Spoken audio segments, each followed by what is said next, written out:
উদযাপনের দিন না আজকে আমরা সবাই রাহুলকে এই স্মৃতির কোনায় আমরা রাখছি। রাহুলকে আমরা সত্যি ভীষণভাবে মিস করছি আজকের দিনে। ছবিবেলা ছবিটা একটু পরে আমরা স্টার্ট করছি। আমাদের পরিচালক বাপ্পা এবং আমাদের কাস্টের মধ্যে শুধু আমি আর দেবুই আজকে এখানে উপস্থিত আছি। রানাদা অভিনয়ও করেছেন। Thank you. আর আশা করছি সবাইকার ছবিটা ভালো লাগবে এবং রিয়েল মিটস রিল এরকম ভাবে একটা মিলে যাবে আমরা কোনোদিনও স্বপ্নেও ভাবিনি। অপুদাকে আমি দেখতে পাচ্ছি। অনেক ধন্যবাদ। আজকের ঠিক উদযাপনের দিন না আজকে আমরা সবাই রাহুলকে এই স্মৃতির কোনায় আমরা রাখছি। রাহুলকে আমরা সত্যি ভীষণভাবে মিস করছি আজকের দিনে।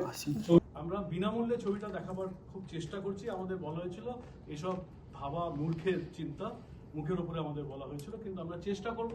আশা করি সবাইকার সাহায্য পাবো। যেখানে সম্ভব আমরা চেষ্টা করব। আপনাদের যদি সাহায্য। এই সিরিজ অফ ইভেন্টটা ঠিক কি সেটা জানতে চাই। কি শুরু থেকে শেষ পর্যন্ত পর পর পর পর কি কি হলো, এটা তো আমরা 7 রকম ন্যারেটিভ পেয়েছি। এরকম একটা ঘটনা 7 রকম ন্যারেটিভ পাওয়ার কথা না, ন্যারেটিভ একটাই হওয়ার কথা। কি ঘটলো আমরা কেউ বলিনি যে কেউ হাতে করে খুন করেছিল, কেউ বলেনি এরকম কথা, কেউ বলেনি। শুধু ন্যারেটিভটা আসলে কি, বাস্তবে কি আমরা জানতে পারিনি। এটা কি বাড়ির লোকজনের যে মা আজীবন তো কাঁদবেন, মাসি তো সারা জীবন কাঁদবেন। দাদা ভাইয়ের কি অবস্থা তোমরা নিজেরাই দেখছো, এনাদের কি জানতে চাওয়া অন্যায়?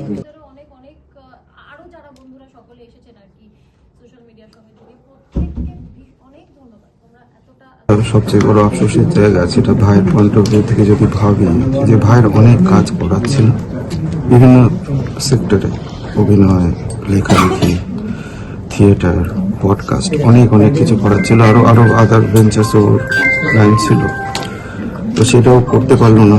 ইভেন পার্সোনাল অনেক গোলও ছিল, সেগুলো হলো না। তো সেটা একটা বিরাট আফসোসের জায়গা আমার কাছে, এখন প্রচন্ড আফসোস।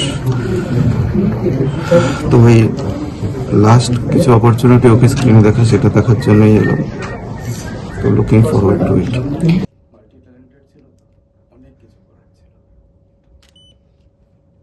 এটা যে করতে পারলো না, এটা আমাকে করে খাবে।